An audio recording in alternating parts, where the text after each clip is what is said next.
नमस्कार मु माखनपुर पंचायत सरकारी उच्च विद्यालय नवम श्रेणी छात्र आम भारतर संस्कृतिर गर्व विषय किसी कहवाक चाहूँ। भारत हूँ विश्वर एक संस्कृतिशील राष्ट्र कहले अत्युक्ति हेब ना।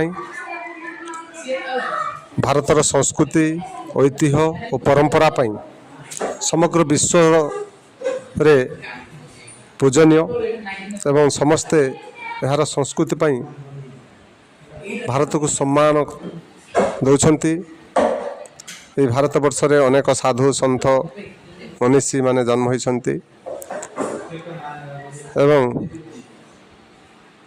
समस्ते आम देशर महान ऐतिह्य एवं संस्कृतिर जयगान करिसेंति।